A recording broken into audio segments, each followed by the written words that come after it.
Okay, so I'm imagining, so we're just gonna like play along for a second. I'm imagining like what the campaign commercial would be like for Ulysses S. Grant in 1868, just where he's just like, vote as you Just shot. yelling at you, just like, and he's holding a gun. And he points the gun at the camera, is what he does. It's a musket, and he's like, So disclaimer, we don't agree with or endorse any of these former presidents or any of their actions in any capacity.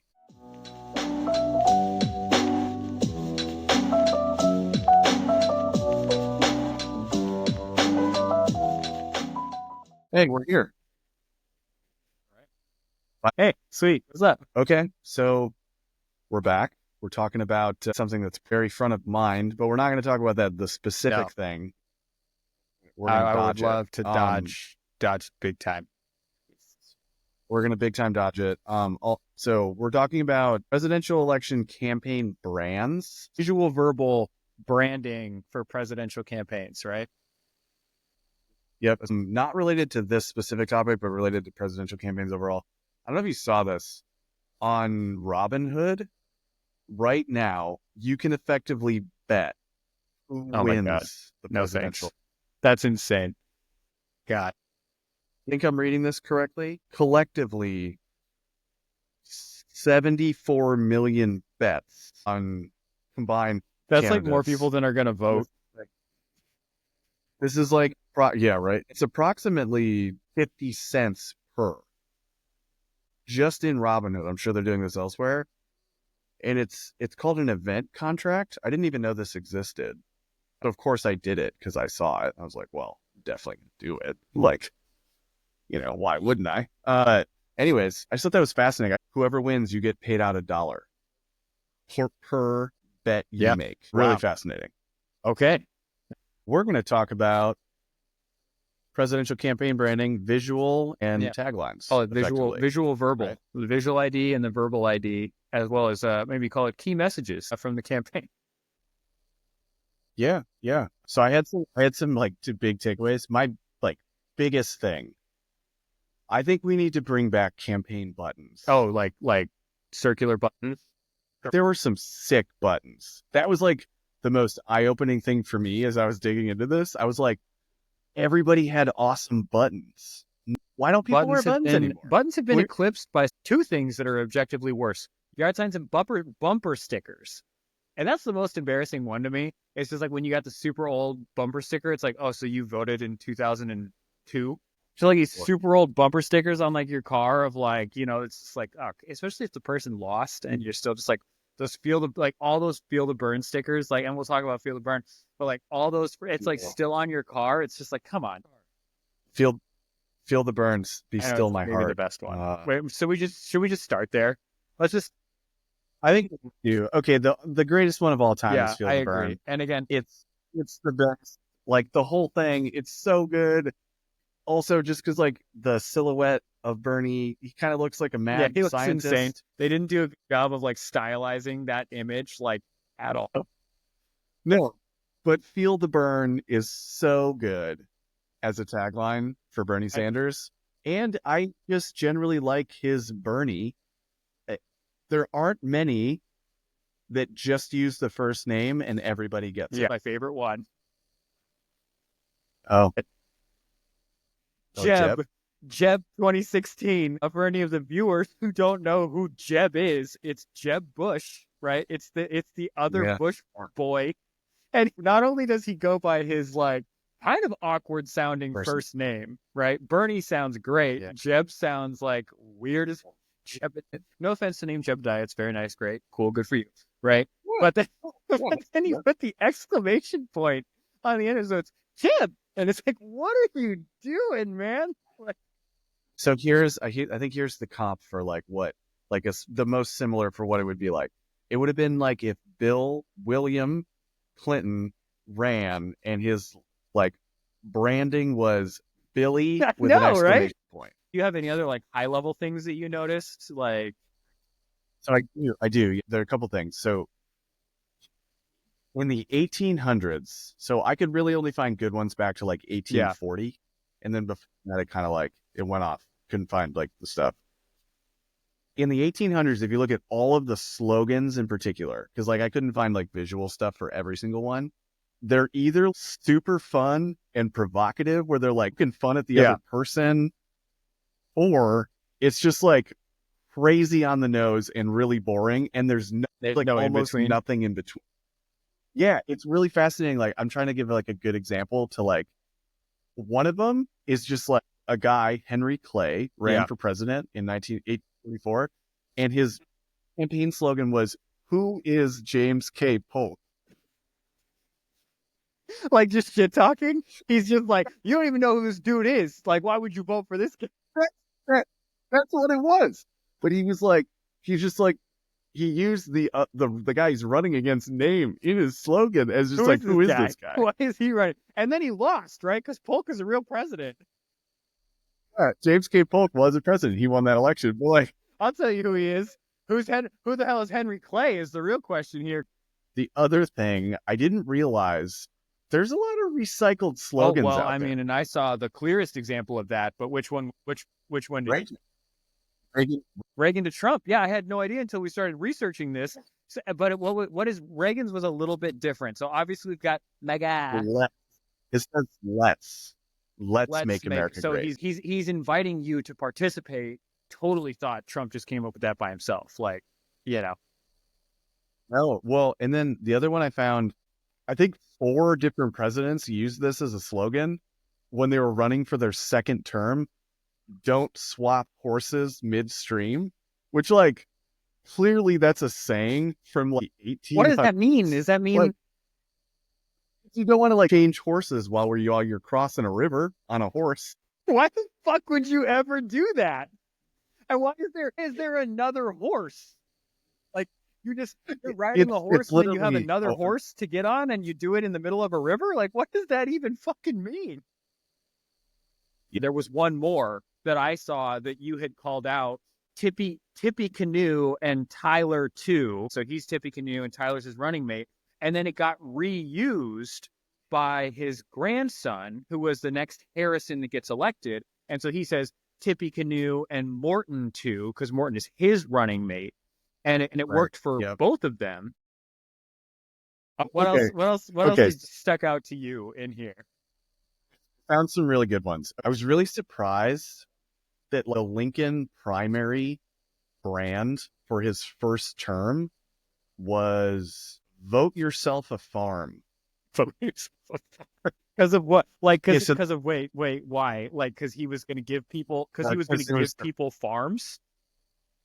He was like a big supporter of the Farmstead Act, which gave people the West. It was like the Great Migration West. I totally. So that was, which like during the Civil War, like I went in thinking, well, he's gonna like run on honesty and like all of the things that we know him for. He was like, no, you vote for me, you get a farm, dog. Yeah. Okay, and so then not that long after, Ulysses S. Grant ran, and his slogan was "Vote as you shot."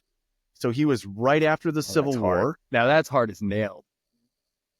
Vote as you shot. Like how on the nose? So he was like, because he was like one of the biggest generals, right? And he was Union for the Union, and so he was like, you shot for the Union, you shot for your boy. Click, click, dick. Yep. Yo, that's the hardest thing I've ever heard in my entire life. Yeah, that one's pretty good. Vote as you shot. Can you imagine that being a presidential campaign slogan in 2024? Ugh, gross. Really gross. Don't like that at all. Funny in the 1800s, not funny right now. Not funny at all. I do like Yes We Can, 2008. Obama. Well, and so Obama had 2 on that. I mean, I think everybody likes that one. I think we can all agree again, regardless of how you feel about how the presidency went, et cetera, from a branding perspective. Yes, we can. He was such a great orator. But yeah, I mean, like if you go back and watch those speeches, it's like, it's so good. It's just like that as like a punchline. And I say, yes, we can. He just like keeps doing it. It's like, oh man. He's very good. So he had that, but then he also had just those 2 words that he like owned, and just hope and change. And then if you want to go and like make sure we're pairing visuals along with this, like, so Obama, maybe the best presidential logo ever, right? From like just like from a graphic design perspective, like the O, and then it's a rising sun over like fields of whatever. Come on. It's like the most American thing in the entire world. The sun is coming up. It's progress. It's the future. So good. And then he turns around and I don't even think he didn't commission this, right? Like the Shepard Fairey thing. Fairly, yeah, I Yeah. think So the so. Shepard Fairey thing, I think Shepard Fairey just did it as like a Yeah, promotion because he wanted to support Obama, but that like became the campaign. And there were two of them. The iconic one says hope, but there's a second one that says change. And there's these two posters, and it just was like, I can't imagine a more powerful, like, especially for the demographic he was going at. Like in 2008, Shepard Fairey was like one of the most popular and like powerful like culture orators. You had Obey, and then everything he did. the same Yeah, payment for that's his that's like brain, whatever right? he does them for. I mean, he was like, he couldn't have been bigger, right? So I think it's really good. I'd be remiss if I didn't bring up the most ridiculous ones that I found. And they're both in support of Richard Nixon. Okay. I don't know if you saw I these did. when Well, I pulled saw them a out. number of them for wait, which ones did you? Which one did you? So there's two separate ones. The first one is they can't lick our dick. And the second one is worse or better, depending how you look at it. Don't change dicks in the midst of a screw. Those weren't so for That was like a play on the don't change horses get it. midstream, but like don't change dicks in the middle of a screw. Like, and they mean I forgot a couple. Can we keep going? These just are the so crazy good. ones. Yeah, I've got a Okay. couple crazy ones too. So wait, what other crazy one do you got? We poked you in 44. We shall pierce you in 52. We poked you. James K. Polk won. Remember, he at the who is James K. Polk?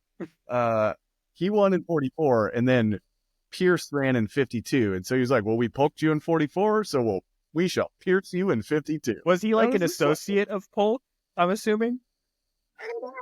Maybe just had to be same party. So like not... you just want to keep the party allegiance going. So you got polked for 8 years, and now you about to get pierced.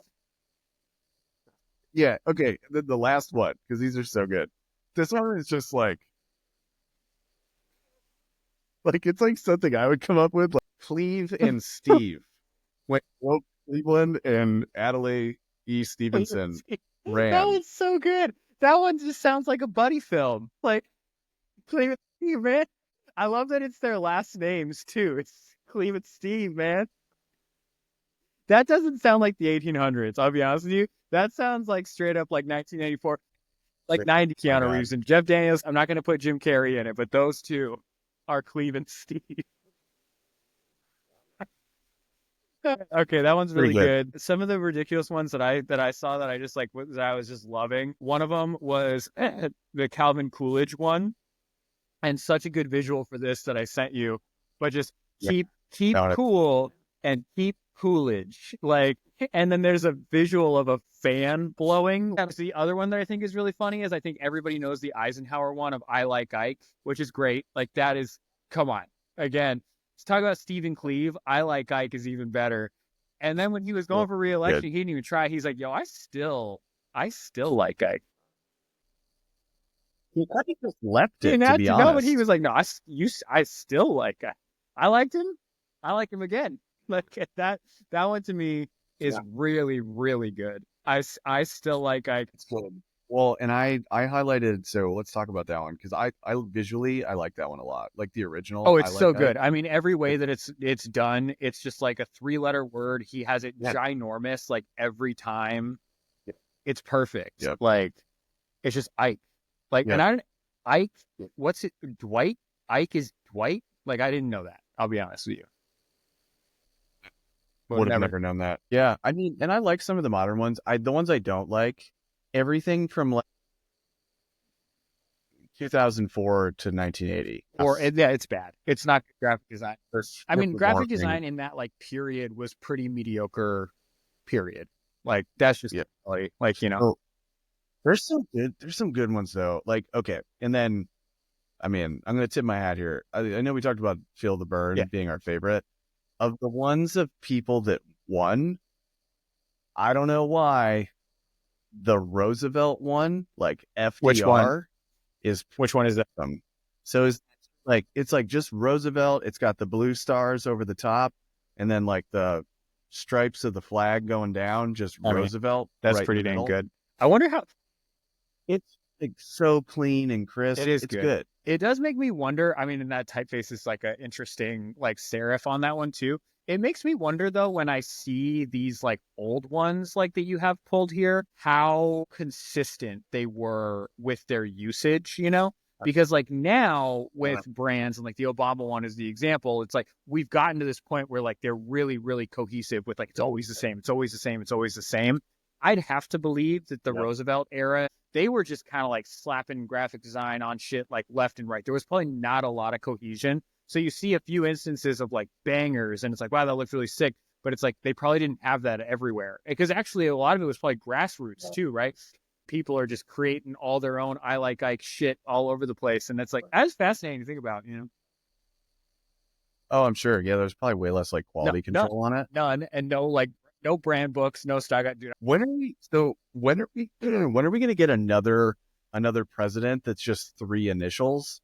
We had like FDR, JFK, LBJ. those Those are are good. great. Three initial president. Like the three initials, like I like if I thought about, I'd be like, that wouldn't work for a president. Like that feels like it's the equivalent of like calling like it being like Billy Clinton. I don't know. But instead it's like real strong and powerful. It's like LBJ, JFK, FDR. FDR is definitely like that one is That so is good. FDR is good. Well, that's a good the three letter thing is a good segue into the trend that I saw here that I put on slide 12. So this trend that I saw around 3 words as your campaign slogan starts with Lincoln. And so Lincoln comes out with union, liberty, peace. Hard as nails, 3 words, he wins. And he apparently was using that a lot. So then you get in of like later, you've got William McKinley coming in and using patriotism, protection, and prosperity. So now we're alliteration and 3 words. That's pretty tough. The three P's, Three P's of Josh. wow. The The three P's of politics. And actually, I didn't know this until we were doing this. But so Theo Roosevelt, Teddy, comes into office because of the McKinley assassination. I did not know that. He gets reelected, I'm pretty sure, right? But the first time around, he comes in because of he's assuming as a vice president.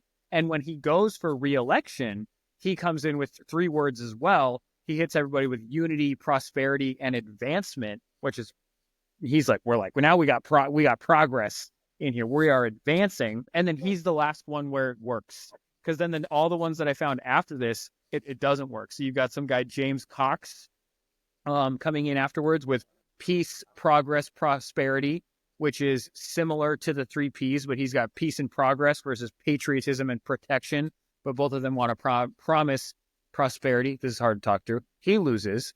Then you've got Al Smith comes in with honest, able, fearless, loses. Those ones are interesting because he's promising something about himself instead of something about the nation, right? So he is honest, able, and fearless versus all of these other things that are like, you know, then the next one is really stupid. So then the next guy comes in and he's like, this is the cockiest one. This is 36, Alfred M. Landon. Life, liberty, and Landon. And I'm just like, dog, your name isn't even that cool. Landon is not a cool, like, and you're replacing pursuit of happiness with your own stupid fucking name. Like, get out of here, Landon. Whoever he is, I'm glad he lost, even if he would have been great for the country. And then finally, you get back to Nixon. And this is when he loses to Kennedy. He tries with peace, prosperity, and experience. Hasn't worked since the 1800s. Just a side note for you. So similarly, if you're running for a second term, you should say, don't switch horses midstream, because from what I could tell, undefeated. Right? Some of the other ones that I really like, talk about like using or things that your fans come up with. Barry Goldwater was a if you do any research about Barry Goldwater, the general consensus is that he was a psycho running against Lyndon B. Johnson for re-election against LBJ. And so his slogan that he had was just, in your heart, you know he's right. And again, knowing what he stood for a little bit, like just history lesson on that one. It's like probably whatever he's right about is probably bad, probably like really bad, you know? And it turns around and the supporters of LBJ had a follow-up was just, in your guts, you know he's nuts, which is just like, mwah. It's like making fun of him. It rhymes and his doesn't rhyme. And it's just like taking his thing and just like completely just cutting the knees out of it. And I was like, that one's really good. So I like that one a lot. Yeah. One of the ones that I really like, as far as like the things that became part of like a president's brand, is one of the best ones of all of them has got to be the buck stops here, which is the Harry Truman one, right? And I think so. I was reading, he ends up using it as part of his re-election campaign. But what it originally starts as is he gets into the Oval Office, and I have the sign, and you can buy them on Etsy too, you know? But it's like he gets that sign made, and I love it. It's like a script, and it's like, the buck stops here. And it's just like he has it like on his desk. Like, dude, if you were like somebody who he was like pissed at, and you had to go into that office and sit down, and that sign is just like staring you in the face, like, once again, that is hard as nails. Like, it's so good. The buck stops here. All right, let's talk about that Shirley Chisholm one. So Shirley Chisholm was the first, she was a senator or a congresswoman. I can't remember. I feel bad. We should find out that. But anyways, honestly, she was in the government. She was doing great work at a time when things were bad for Black people, arguably worse. Not even arguably, like clearly worse for Black women. Terrible, terrible time. Again, we don't endorse any of this shit. And she's the first Black woman to run for president. And that tagline, that one, like, dude, when I was I hadn't seen it before. I didn't do all this research, right? Dude, it gave me chills, like reading it, like, and seeing that for the first time, like just unbought and unbossed. Like, I did not find that one in my research, and when I saw it pop up in your notes, I was like, amazing. It's the best one. I mean, the Bernie one, like we were saying, Bernie one's great, but that one is just like, that is like America. It's so tough. She is unbossed. That is some boss shit to say, you know? He's the boss. Unbought and unbossed. It's pretty damn good. And then the poster, like there where she's using US as us, bring us together. Honestly, that one, like, how have I not seen that in other places? How come, why isn't everyone using that? That's like so good. Bring us together, unbought, unbossed. Dude, that is my mantra for like the rest of the week, dude. We got to figure out how in our own personal lives, all of us, to be unbought and unbossed. Like, we got to be out, you know? Yep. 100%. So, I mean, the most important thing here is like, who's even going to watch this? Who's even going to watch this? That's the real question. Actually, who's going to watch this is an important question, but I got a better question for you. And that is, who is James K. Polk?